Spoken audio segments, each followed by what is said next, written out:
Thinking Aloud. Conversations on the leading edge of knowledge and discovery with parapsychologist Jeffrey Mishlove. Hello and welcome. I'm Jeffrey Mishlove. Today, we'll be exploring Hermeticism and the philosophies of hope. My guest is Dr. Mervat Nasser. She's a graduate of Cairo Medical School. She's a fellow of the Royal College of Psychiatrists in London. She holds a master's degree in philosophy and a doctorate in psychiatry from London University. And she also has 2 diplomas in moral philosophy and the history of medicine. In addition, she's a specialist in Egyptology and has written many books on that subject, both in English and in Arabic. She is the founder of the community of New Hermopolis in Egypt, about which we've done a separate interview, and I highly encourage viewers to check that interview out now. I'm linking to it right here in the upper right-hand corner of your screen. Her most recent book is The Path to the New Hermopolis, the history, philosophy, and future of the city of Hermes. Dr. Nasser is located in Cairo, Egypt, and now I'll switch over to the internet video. Welcome, Mervat. I am so glad to be with you after many months. I'm delighted too. Thank you very much for having me again on your wonderful program. We're going to be talking about different philosophies of hope, and I know you relate these philosophies to the ancient Hermetic system that we talked about in our previous interview. I'm encouraging our viewers, of course, to watch that interview if they haven't already done so. But what I found most fascinating about the philosophers and poets who are so hopeful that you wrote about is that many of them came out of a very dark period in human history, the first half of the 20th century, in which we experienced major world wars and revolutions and enormous cataclysms of starvation and genocide. It's interesting that some of the most hopeful philosophers would come out of that period. Absolutely. Absolutely. And this is why they are very relevant. And because I think we are going through a very similar phase to the times that they were going through. It might be more enigmatic for us because the enemy is invisible. I mean, since the beginning of this millennium, we've been talking about war against terror, and then there is this war against this virus. And humanity is all in the same boat. I mean, it is actually, it has no boundaries. No one can save himself. We are all in it together. And I think it's very, very much like the times that these philosophers of hope and the ones that I referred to before as pioneers of existence came out of their darkness, out of their difficult times, and they created a system that I think is highly relevant. Well, I know you refer to Ernst Bloch, who was one of these philosophers, a German philosopher. I believe he was also a Marxist who wrote a book on the philosophy of hope. Let's begin by defining what we even mean by hope. Hope is the only human sentiment that we can try to oppose or use it as an antidote to hopelessness, helplessness, despair, sadness, waiting. We are all waiting as well. Waiting is a very difficult emotion. Fear. So it is the only antidote to all these feelings, and we all experience that, and we all talk about hope. And we will talk about hope, but we will talk about hope from a different perspective, from the perspective of those philosophers as well as the Hermetic philosophy or the Hermetic thinking. I want to use, before going to Ernst Bloch, who is actually, his book is amazing. It is a huge book. It is a difficult book. It is a mammoth task, but it is fascinating. And it taught me a lot. And I'm sure that I will continue to read it and reread it for years to come. And it is pivotal and important to the ancient Egyptian thinking. The Blue Lotus, the Egyptian Blue Lily. The Egyptian blue lily or lotus comes out from, it only grows in stagnant water. It grows in dark water. It grows in ugly water. It grows in stillness, inertness, uncleanness. So out of the darkness, out of the inner pool or medium that it grows in, comes movement, comes a beauty, comes elevation, comes a purity.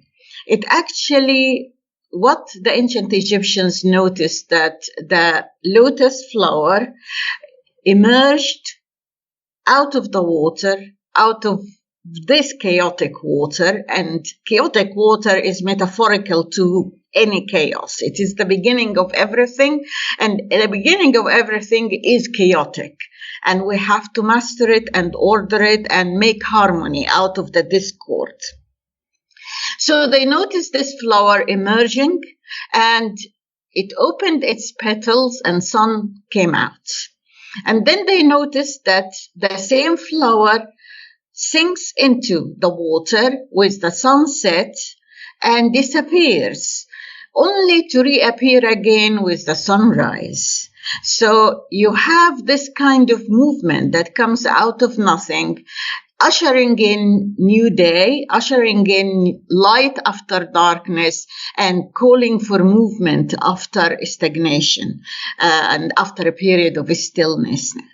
So a lot of people come to me and see the lotus pond in New Hermopolis. And of course, they admire the flower so much. I sent you a picture of it. And they can't believe that the water has to remain stagnant. And it has to come from a mud. And you cannot clean the water. It requires, all these are requirements for the growth of the elevation and the purity to happen. This is exactly what Ernst Bloch said. It is a state of non-being becoming being. For the Egyptians, non-being and being are one and the same thing, or non-being and the creation of being are all one thing. And the creation of being is not a one-off thing. It happens every day. Death happens every day, and resurrection happens every day. So this is really the beauty about this symbolism and about this myth. And it is exactly what Ernst Bloch said, that non-being is a requirement for hope, because you create yourself anew. You actually have to seek something from inside you, from the reservoir that is inside you, that helps you to create your being and recreate your being and have this constant renewal and recreation. So that is exactly what is Hermeticism is about, what is Egyptian mythology is about, and also what Ernst Bloch is about. It is pioneering existence, is starting new life out of nothing. And he has an amazing, beautiful description that we all carry in our historical baggage, a surplus, a utopian surplus.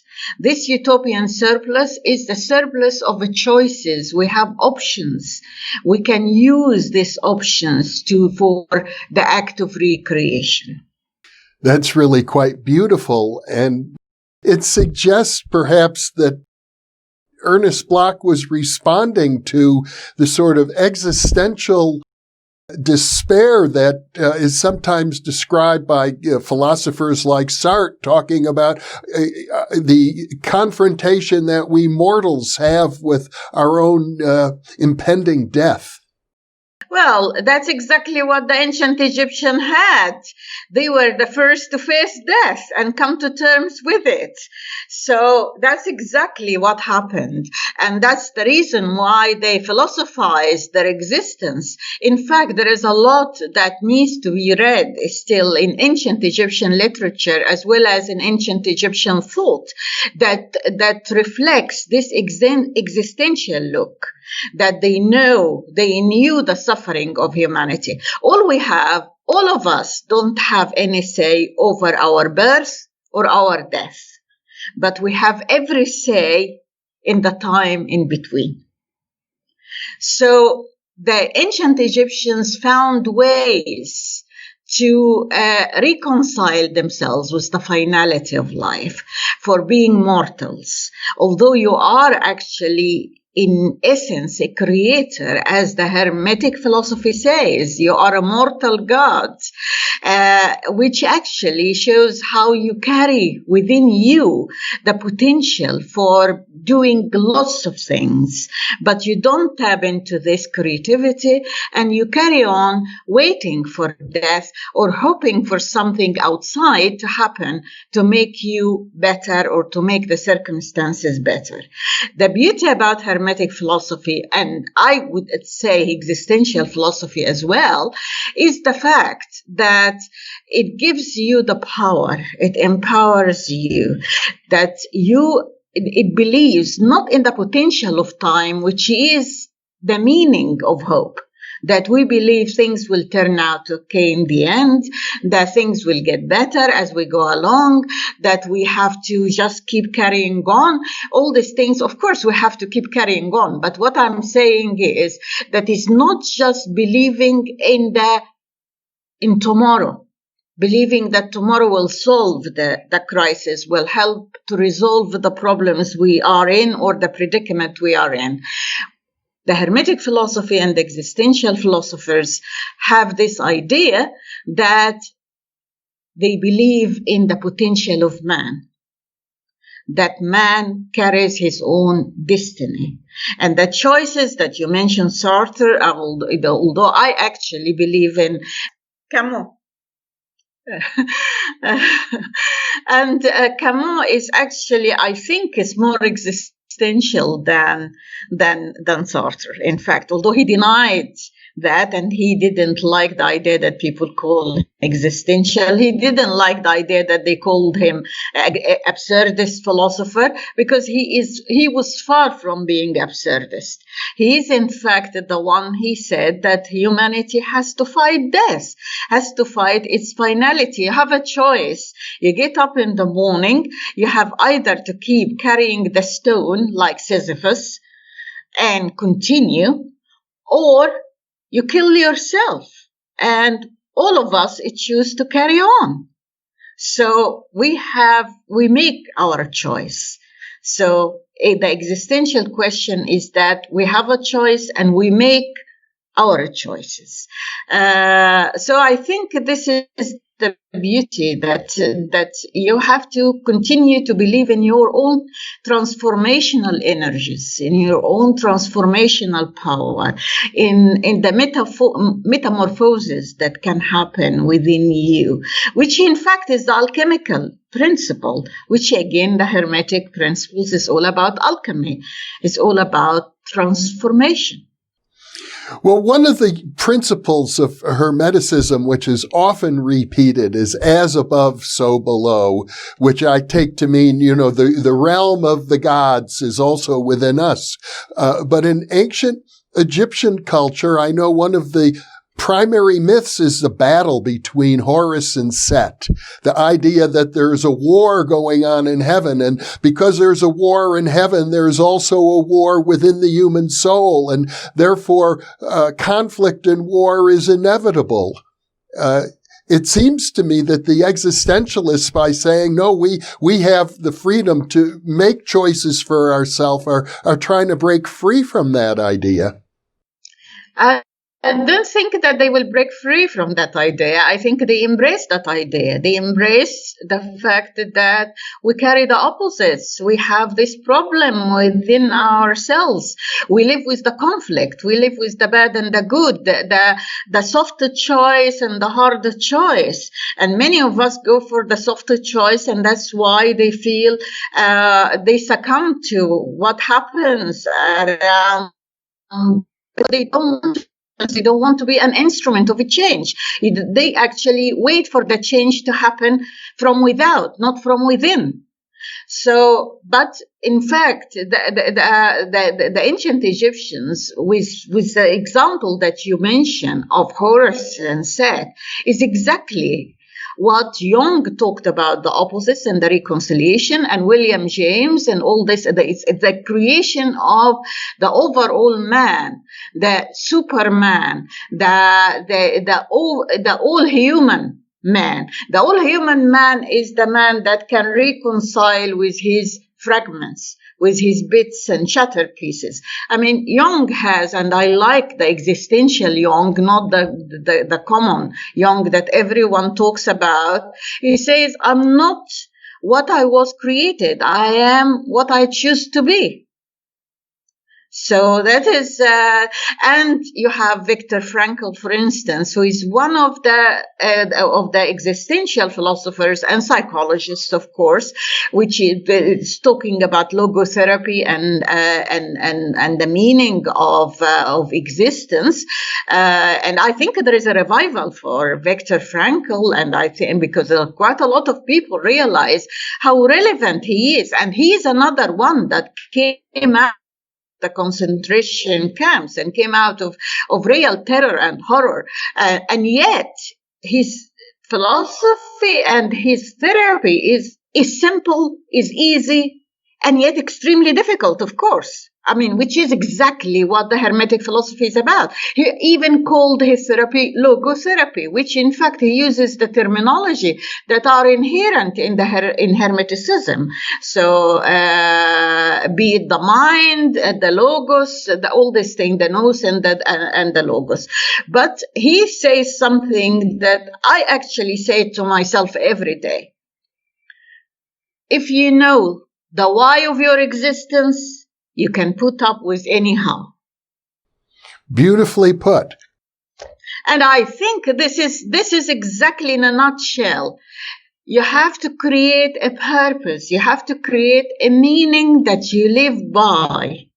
It can be, he actually mentioned, it can be a responsibility that you create that will not live except through you, or you are a great instrument in its survival. For instance, like what I'm doing with the new Hermopolis, for instance, it is the one that's keeping me alive, but it's also killing me because logistically it's extremely difficult.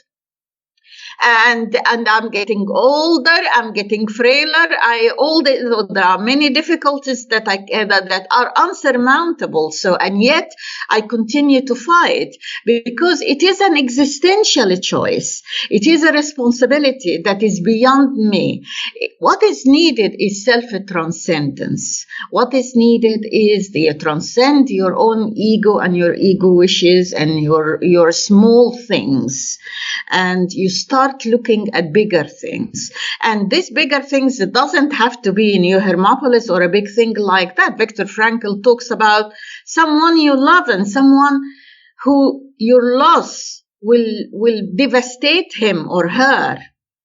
So it can be that your existence in life is so meaningful to many other people and so relevant to many other people. So it doesn't have to be a very lofty idea or a very abstract thing or whatever. It can be a very small thing that you actually see yourself as carrying through and as adding. We are cogwheels. We add something. So it is doing the good. In fact, in the Hermetic, it says, and above all comes the beauty and good deed. So that's again another thing that I keep reminding myself of every day. Above everything comes the beauty and good deed. So do good, regardless of whether it will come out well in the end, whether it has a chance to succeed or not. When I actually embarked on the new Hermopolis, it had no chance of success, and I don't think it's successful now. I mean, I don't know. I hope it will become one day, or there are signs that it is successful, but it is beyond me anyway. I mean, it is something for the future. It's something that it transcends me, perceives.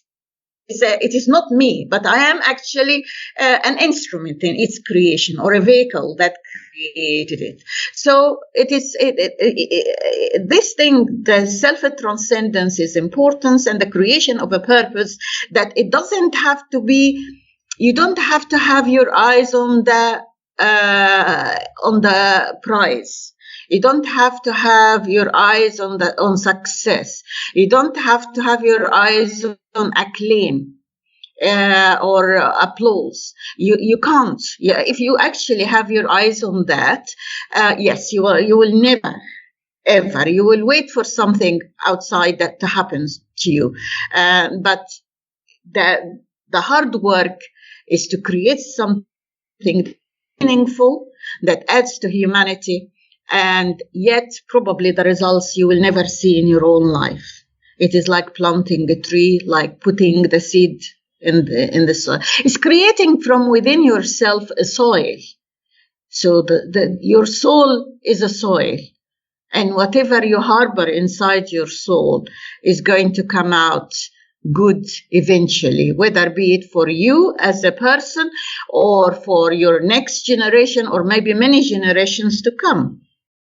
I think of New Hermopolis as being sort of in the tradition of many utopian communities that have been formed in the past. I know that Ernst Bloch and the Philosophy of Hope writes about these utopian communities. I think he probably even thought that Marxism offered the possibility of a utopian society. And I think he realized that even though so many utopias have come and gone and have failed to survive, that the aspiration towards utopia remains with us in the human community.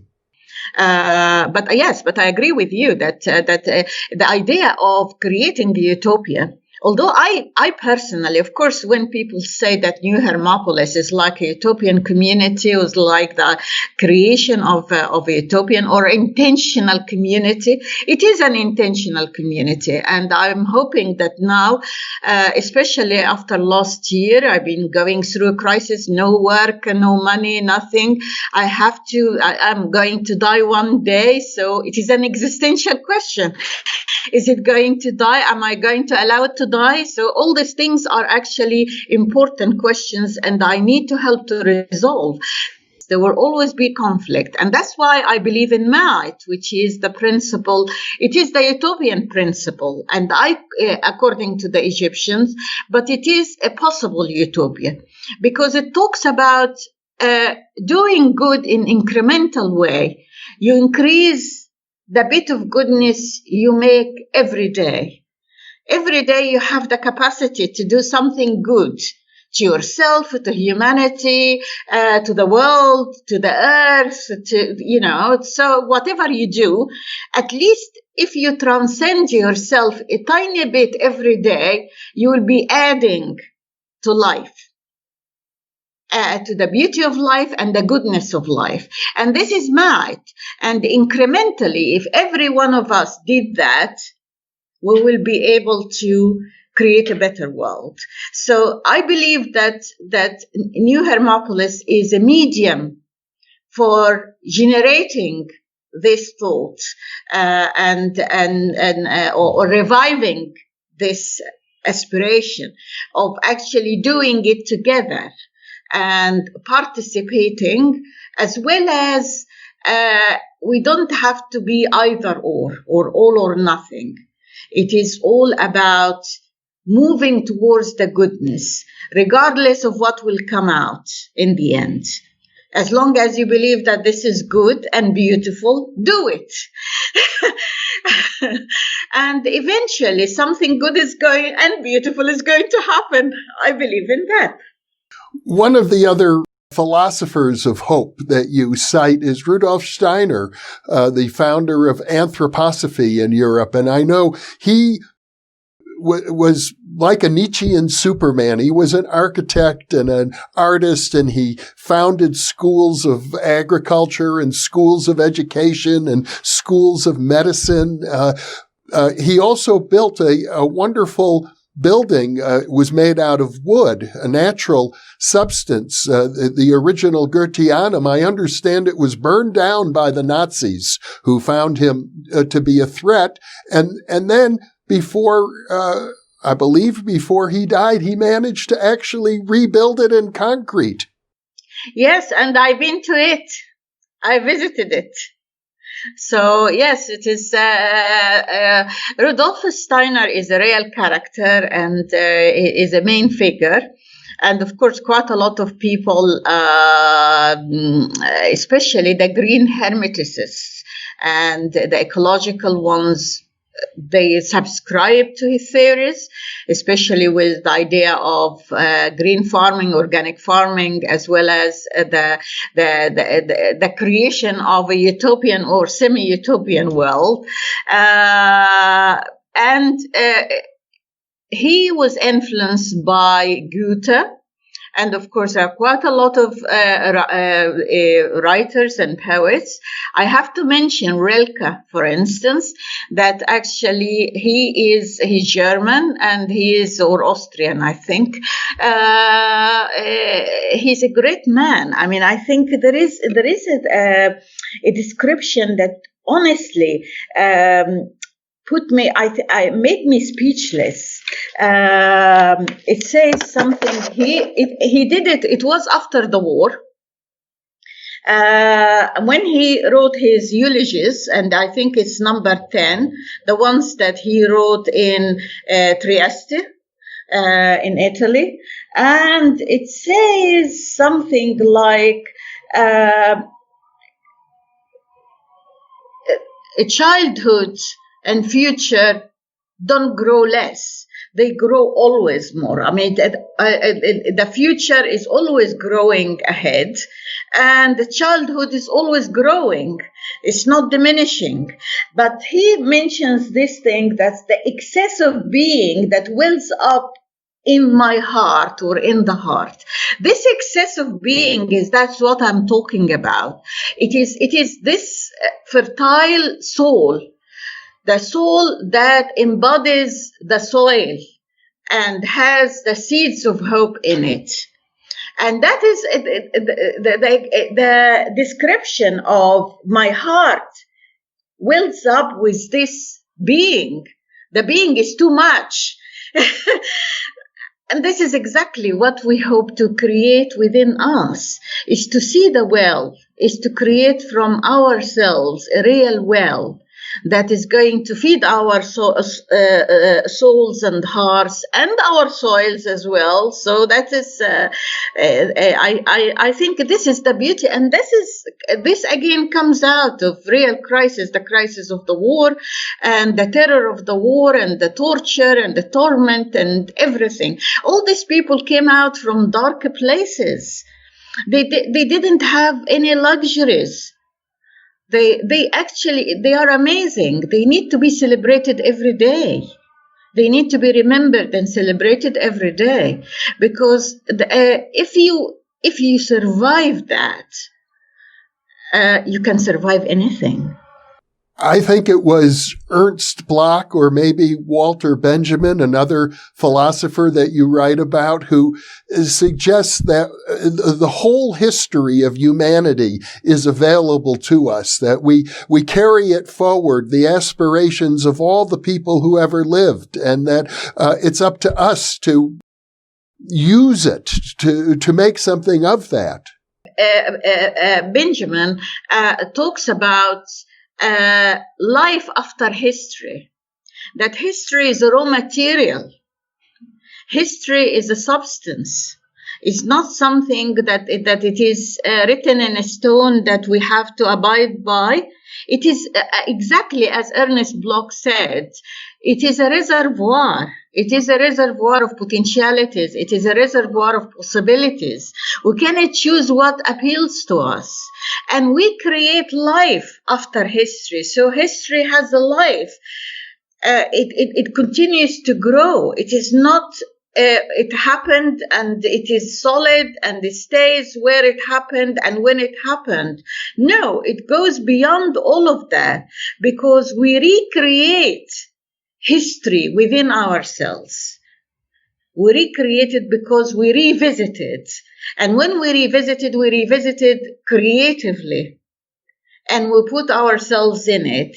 And that's why there is life after history. Another one of the philosophers of hope that you cite is Jean Gebser, who, as I understand it, looks at sort of the evolution of human consciousness from the original pre-conceptual archaic stage through the magical stage and the mythological stage and in the mental stage to something yet undefined for us in the future. Absolutely. And that's why let me quote this from the Hermetica. It says, which is exactly Gebser-like, make yourself higher than the highest and deeper than the depths. Embrace yourself all opposites, heat and cold, hard and fluid. Imagine yourself unborn in the womb, yet also old and already dead in the world beyond the grave.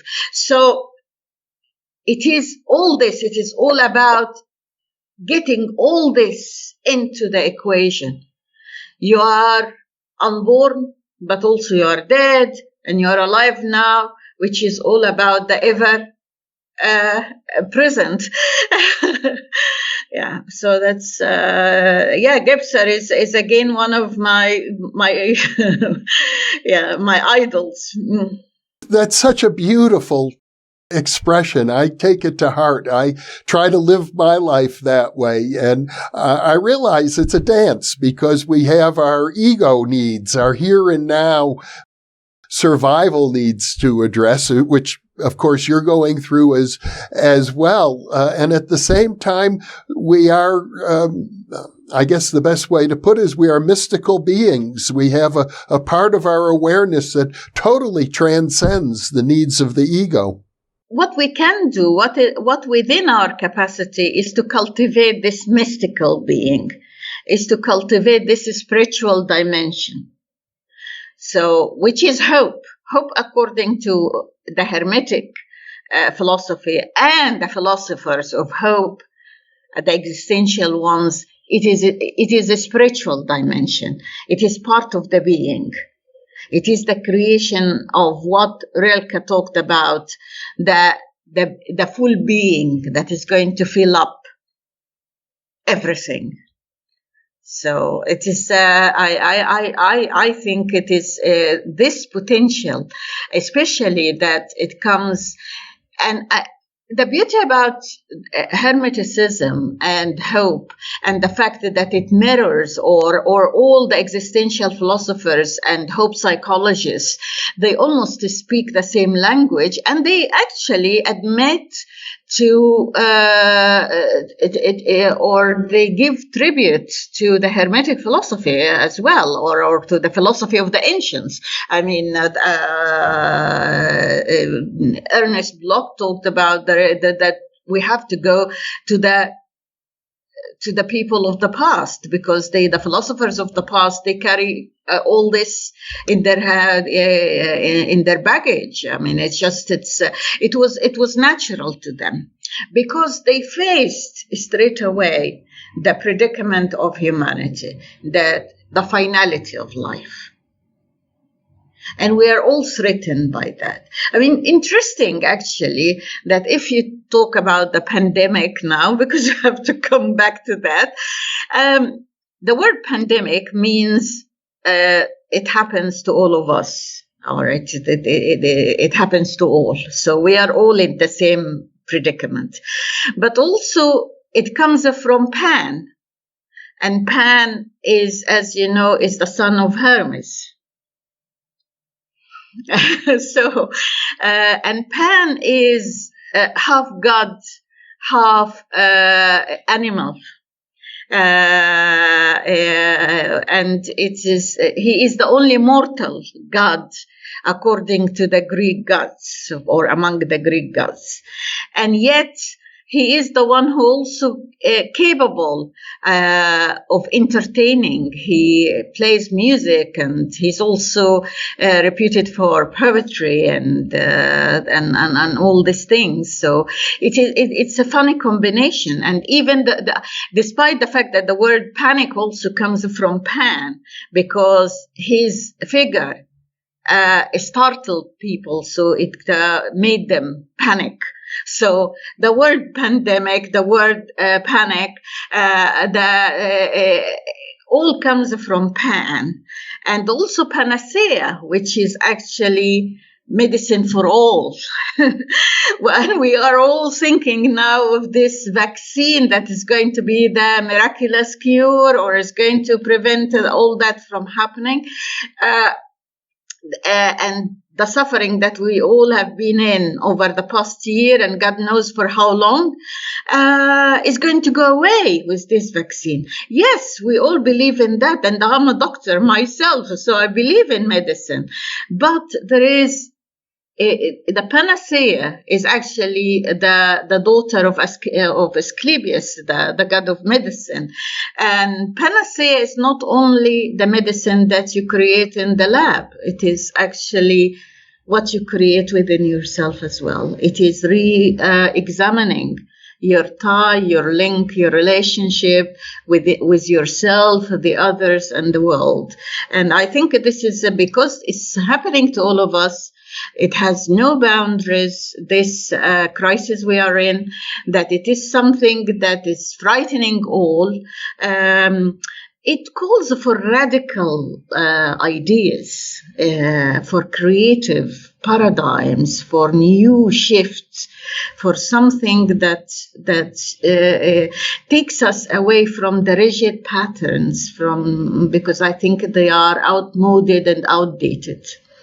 Well, I have interviewed a few people who suggest that the pandemic is really a reflection of our own consciousness. It's something that, as above, so below, you might say. We've created it out of our own souls, so to speak.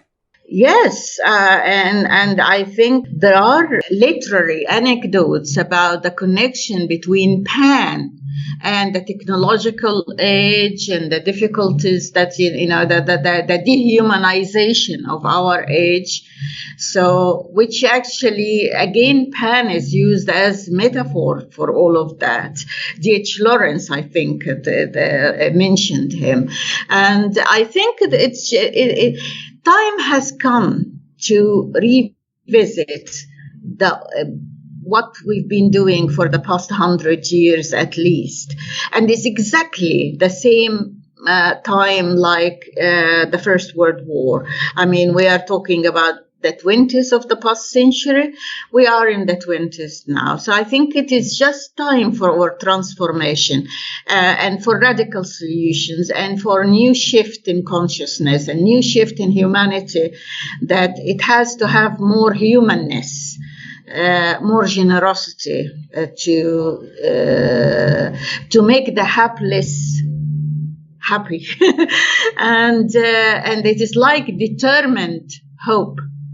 It is a planned, designed, calculated hope that I'm not going to give in. When people say to me, "Are you hopeful?" I say, I'm not hopeful the way people think hopeful should be, but I have a desire to believe in hopefulness.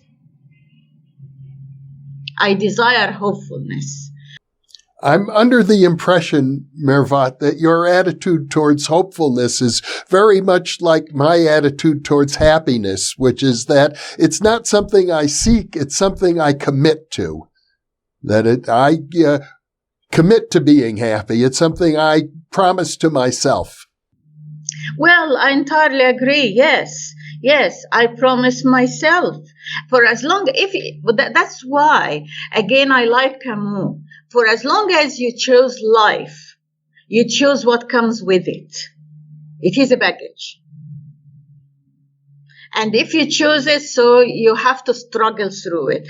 The Egyptians have a wonderful saying, if we can go back to what we said early on about the non-being, and being and the non-being, and being and becoming, and all these things.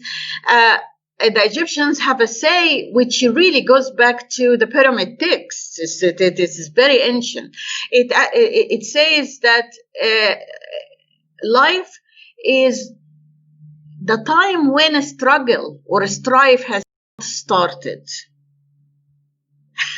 So the meaning of life for the Egyptians is a strife. It's not the absence of a strife. It is a strife. That is the meaning. So if you actually believe in that, and that's why this philosophy, and of course I am absolutely blessed to have read all these beautiful people who influenced me and in fact confirmed my belief in the Egyptian philosophies, that they were able to see it through from the very beginning. They were able to come to terms with it. You have to live life. As long as you choose to live it, you live it, and with determined happiness, with planned happiness or hopefulness. Yeah, so it is designed, it's planned, it's calculated, it's hard, it's difficult, but you do it. Because if you enter an exam, you have to study and you have to prepare yourself for it. So it is a strive. If you go for a fight, you have to be up to it. It's not a play, it's not a game, it's not a ride. It is more than that. And it has its joys because the victories